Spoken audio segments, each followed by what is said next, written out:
back, everyone. Welcome back. Hopefully everybody got a chance to hear stereo direct in rooms D and E. What did we think? Yeah? Good? All right. Awesome. Well, thanks for hanging with us all day long here, and thanks to our amazing hosts at East Iris and all of the guests that we've had so far. This is a cool one. This is a special one. 2 repeat guests from Music Community Sessions of years past. Andrew Mendelson, Georgetown Masters, Jeff Balding, mix engineer. Thank you guys for being here. Super excited to talk about the mix and mastering relationship. Obviously, both crucial. Mastering, yes, for Dolby Atmos, you should do it.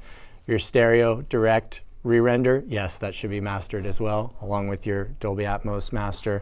Both should be mastered. There's a lot going on there, a lot of metadata, a lot of things to ensure translation and delivery to consumer-based systems. Experts like Andrew will ensure that that creative intent is preserved and fidelity is maintained throughout the playback ecosystem, and it's delivered to your fans and music listeners and lovers wherever they may be. Mix engineers like Jeff, who have been working in Dolby Atmos for a long time, are delivering amazing, high-quality, high-fidelity mixes to Andrew for mastering. They're working on some high-profile projects right now that I don't even know if I could talk about, so I won't, but they can if they'd like to.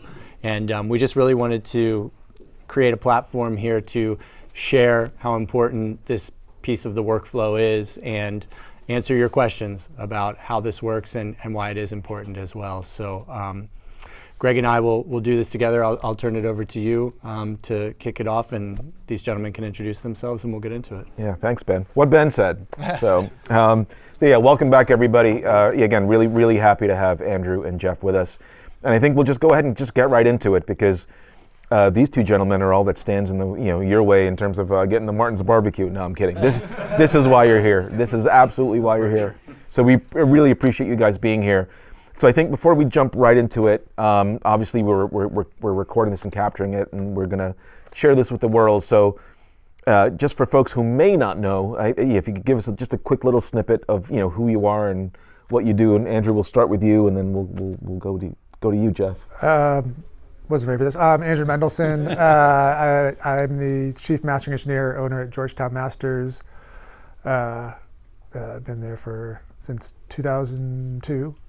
Bought the company in 2004. Yeah, I'm a mastering engineer. I'm not really sure how to better. That's perfect. Yeah. Jeff Balding. Yeah, mix engineer, early adopter of Dolby Atmos. Dove in early on it, and those of you that did that as well, you know how pioneering that part of it was, just trying to figure it out and having weekly calls with other colleagues that were in it and just trying to make my way through it. But I do a large amount of my work is Dolby Atmos. So that's it. I've been in Nashville a long time. Nice. Well, it's an honor to have you guys both here, and maybe we could just start off on a conceptual level a little bit about why that relationship is so important and how the two of you guys work together to ensure that these things are delivered the way that they're intended to be. As you're going through your workflow, what are you thinking about when you're getting ready to deliver to Andrew, or as you're going through your workflow to kind of set him up for success, and then as you do the handoff, Andrew, how do you take it from there? Yeah, a lot of it is, well, the relationship, same as stereo, and you guys, I'm sure a lot of you work with mastering engineers too. It's like when you have that close relationship, that feedback, you can get that feedback, and I think that's really important in Atmos, is having that. As far as talking about preparing files for Andrew and getting there, one of the things early on that I felt was necessary was if you don't do, I don't want to say the heavy lifting up front, and I think this is a little different than a stereo mix where you're trying to already master it before you send it to mastering, which is not so great. But this levels change. If there's a lot of heavy tweaking going on, your levels change, right? Compression, EQ, it's like all of a sudden the mix shifts.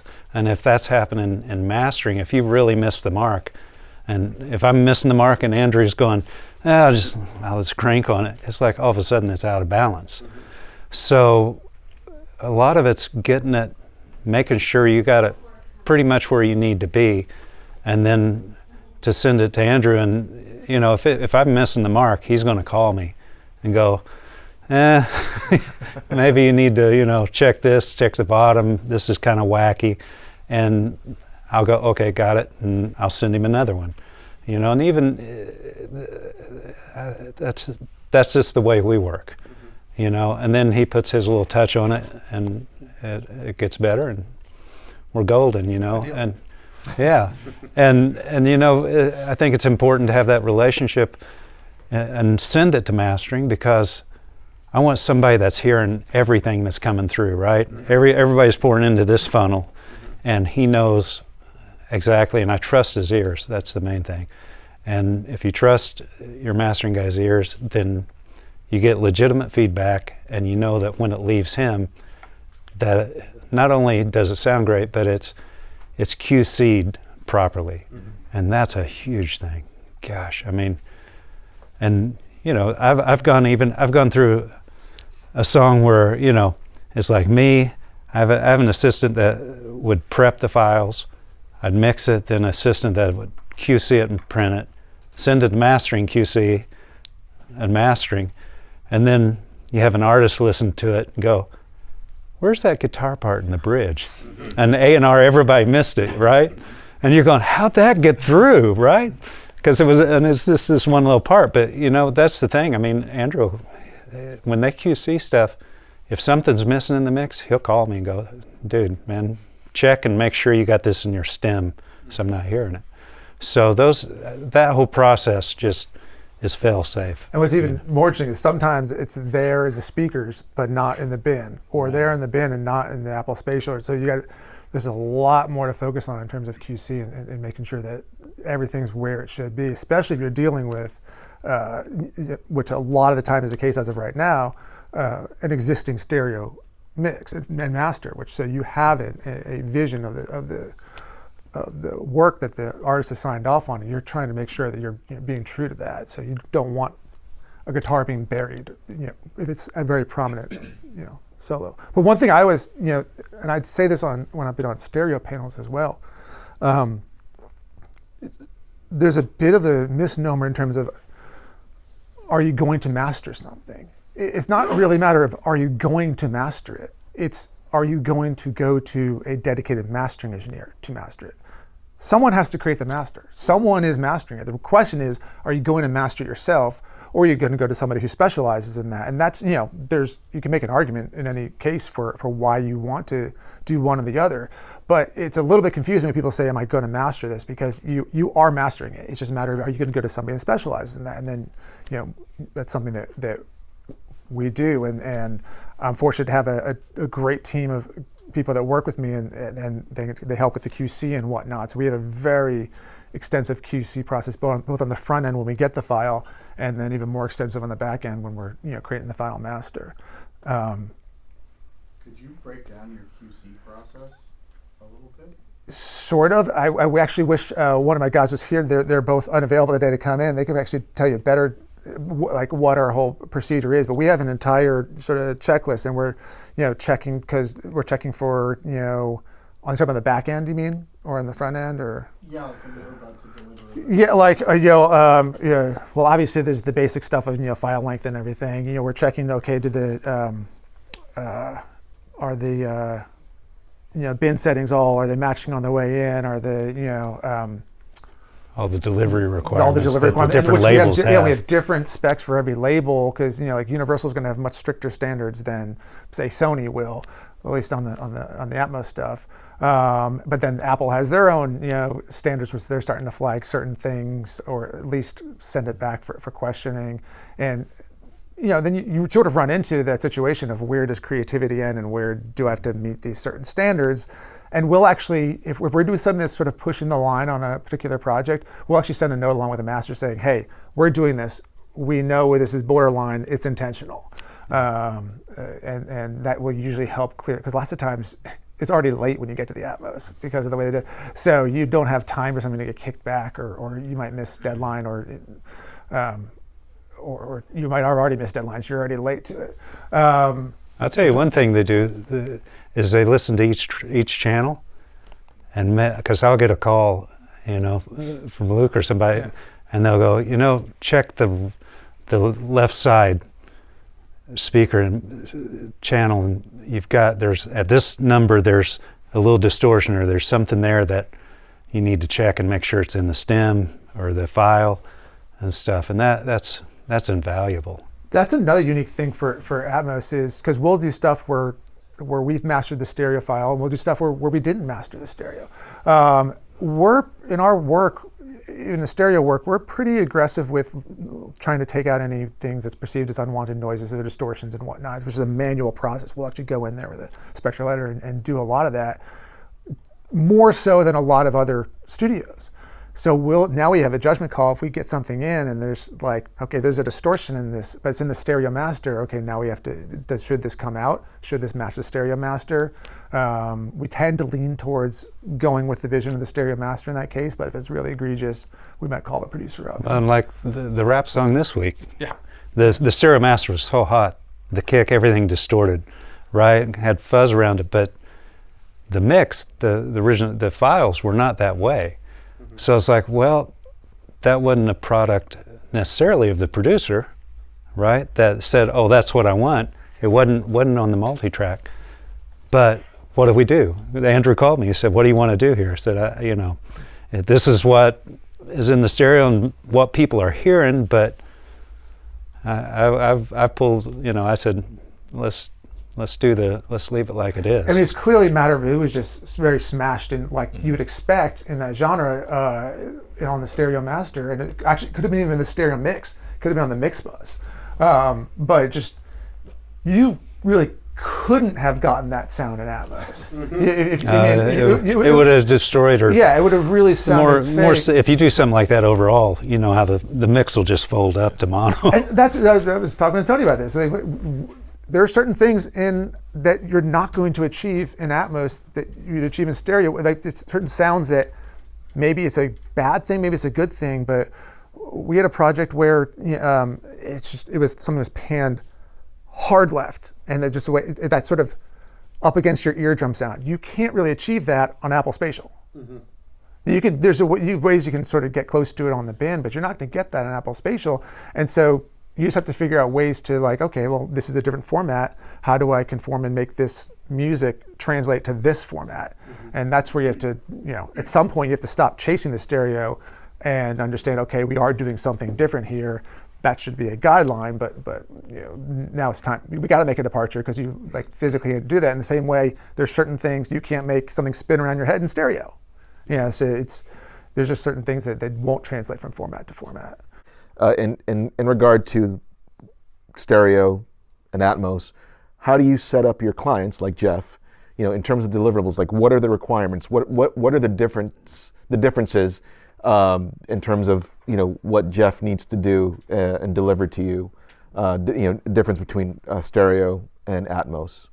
Well, we can just get the ADM file for working from Atmos, but we obviously have to have the stereo master. And one thing, and this actually bit me in the butt recently because I didn't do this, but we'll also go straight to the label, even if we get the stereo master from the mix engineer, because lots of times they were given the wrong thing and they don't even know it.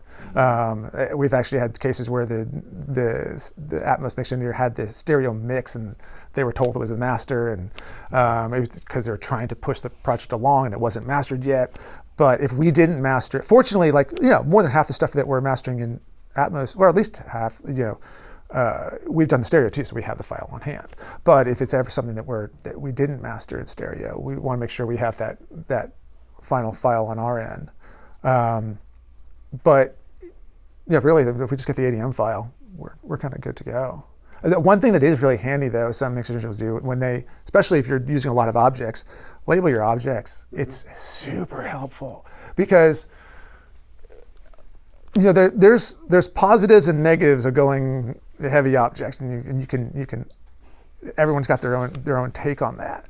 But if you have it, one nice advantage is you have the ultimate vocal up, vocal down, guitar up. So if you really want to dig in and change something, I try to avoid doing that. It's not my first approach because I think that's kind of delving in the mix, but there's times it's really helpful.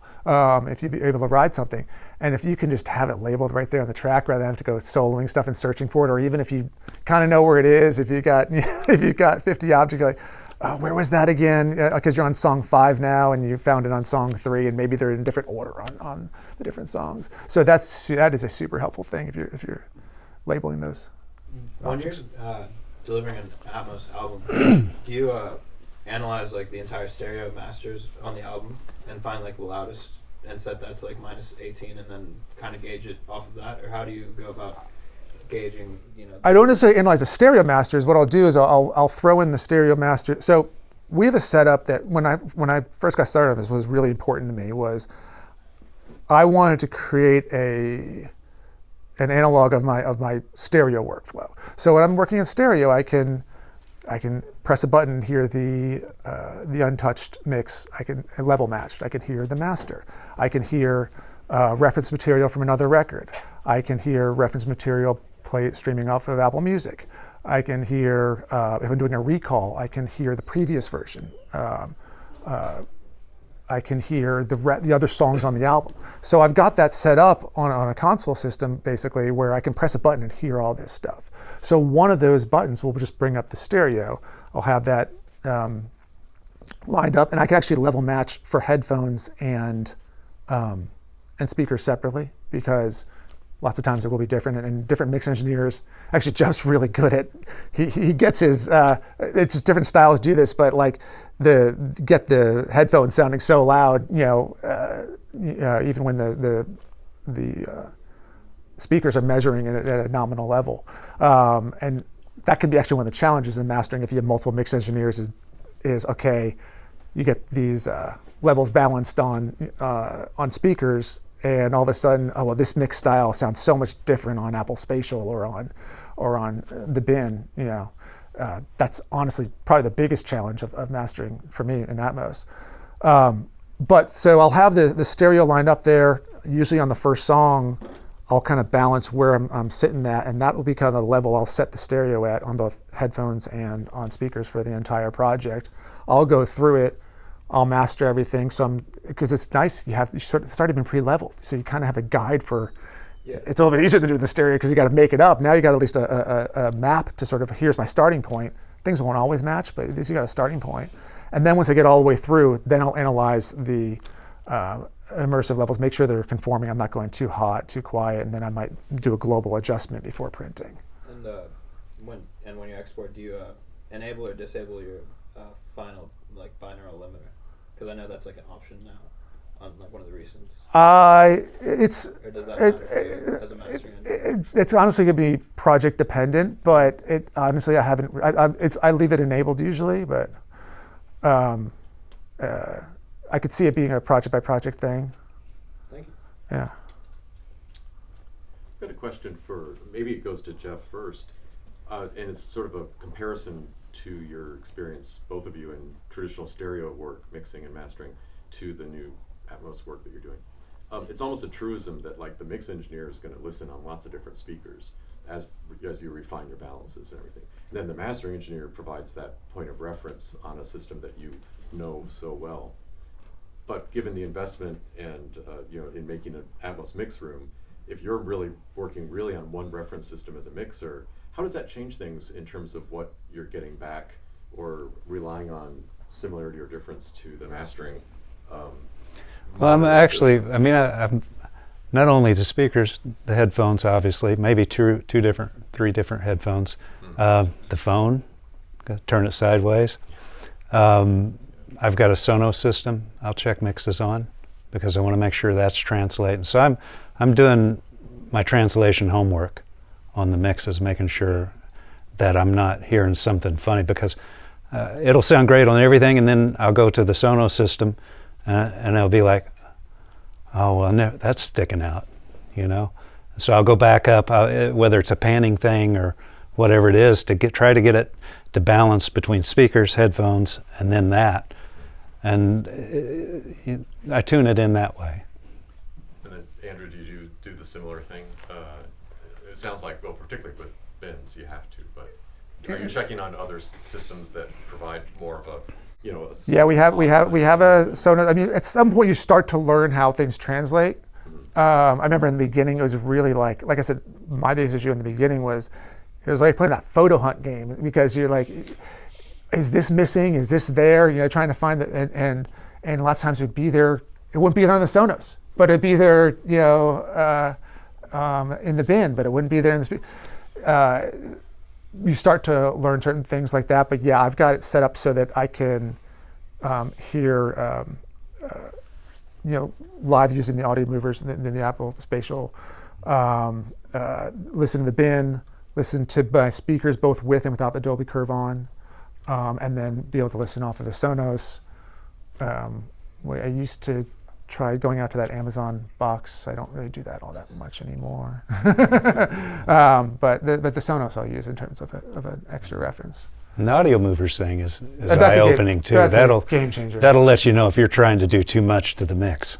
Yeah. You know, processing-wise, it'll scream when you do too much. That was, I mean, I'm sure a lot of you guys were working before things like that were available, and that was just so much more difficult. So Oh, like, man. hey, like you make moves like, okay, I'm gonna print this and see if Hope it it actually sounds- like I have no idea what this sounds Fingers like crossed. until I do this offline print, and it's like it's very difficult to work that way. So I'm really that really has been a game changer to be able to do that.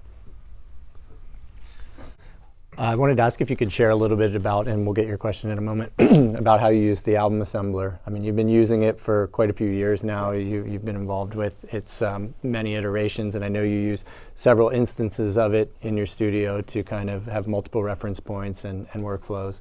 Could you share a little bit about your use of that tool? Yeah, I mean, actually, that's kind of into what I was talking about with our setup. That's how one of the ways I'm able to do that is that we'll have, you know, one computer running the assembler, which is I'm just dedicating that towards assembling that album. So the same way I work in stereo, I'd print a file through the console, and as they're printed, I'd start assembling on a different workstation. So that's dedicated for that, and obviously you can, you know, do analysis, and you'll have your stereo counterpart in that one. I'll have another one that's set up just for reference files for like things that I've worked on before that is like always will kind of go back and refer to for, you know, whatever. We all have a reference material for what a certain thing might sound like or how something works. And then we use it a lot in QC, because we'll have another one in the production room where guys are using that for analysis and QC and whatnot. But yeah, that's another one. I mean, still in development. There's a lot of things that I'm looking forward to, but that's come so far too. Like it's so much more improved than when it first started too. So I'm really happy for the way things are developing with that. Well, stay tuned. There's some updates right on the horizon. Looking forward to that. Some of the most commonly requested features are perhaps closer than you think. Yeah. Cool. Did you have it? Yeah, you know, I've just got kind of, you know, one. Oh, for also you. one more thing on the Yeah. final leveling is really helpful on the assembler, because after you got everything printed, you know, you kind of go through. It's like, oh, okay, I'm going through it. You need to be able to hear one song and the other. Okay, the one thing you can't really do yet is sort of like raise the front end of a song. You have to go back to your session to do that. But it's really handy to sort of be able to balance everything in there. And then, you know, we might print out of there. We might go back to the original session to print. But it's really helpful for that final leveling of the album. Awesome. Thanks. So for you, Jeff, and actually, and then to you, Andrew, you know, your mixes. Obviously, you've been working with Andrew for a while, and you know your mixes. I mean, since you know stereo when I was younger and listening to your stuff, always really nice, big, punchy, but really great in terms of how you handle dynamics. So even the bigger, thicker records still had a good sense of dynamics there. So it wasn't all just like crushed. Now in the Atmos space, we hear a lot, negative 18 LUFS, is there any way we can kind of, get things louder? Your mixes sound really nice, big, and punchy in Atmos. So in terms of, how are you kind of achieving that? Are you sending stuff to Andrew when you print your ADM? Are you already at negative 18 and then Andrew is, or is it kind of a moving target? It really depends on what you're working on, and then you send it over to Andrew and he kind of does some of that work in terms of the LUFS management and the true peak. I'm trying to hit minus 18, and sometime I try not to make it too hot, a couple of tenths if it gets away, but I don't want to make it so much louder than what Andrew's going to give the client, right? Because at the end of the day, it still goes minus 18. And there's there's that difference between stereo and Atmos anyway, a binaural, when the clients are listening. And, that I figured, what's a few tenths of a dB louder going to do, right? It's still going to be low to the stereo unless they're leveling them out. So yeah, I try to hit all the specs. I try to make sure, if I'm delivering, for instance, a Universal, I make sure I'm in direct render. I try to hit all that to make sure that he's not having to go fix everything, right? Change everything. And then all of a sudden the client goes, why is that different? Or why is that lower in level or hotter? As far as getting a good level out of it, I mean, I view, this is just me talking. I view the renderer and the processing that it does harmonically, not compression-wise, right? It reacts harmonically to what you're doing and lowering the level and raising it. And the most interesting thing you can do is change how you're treating the bottom or change how you're treating the top, and A/B the difference between the stereo when you've got them leveled, and all of a sudden the Atmos mix is a dB louder than the stereo because of one little tweak on extreme ends or whatever you do. And it's like, that still blows me away. It's like, well, yeah, it sounds a little better when I do that, but man, it gets louder when I do that. So, harmonically, I feel like it reacts. And that has to do with the source material too, depending on the style of music and what you're dealing with there. And it can really, it's the same in stereo with phasing or something, can really wreck your level and stuff. And in Atmos, phasing can hurt you too, but it has to do with harmonically what's going on to me. Not being technical minded about it all, but that's just how it hits me. At the end of the day, you don't get too caught up in the numbers, because I often have records with a 5 or 6 dB swing song to song. What you need to make sure of, like if you are delivering to somebody, to a label that's going to not want you going over 18 at all, that's your loudest file that's sitting right there, but you might have one sitting at minus 23 at that point to make it actually sound right, in a parent level. So that's don't get too lost in. Honestly, I think that's kind of how we work with some labels now they actually weren't going to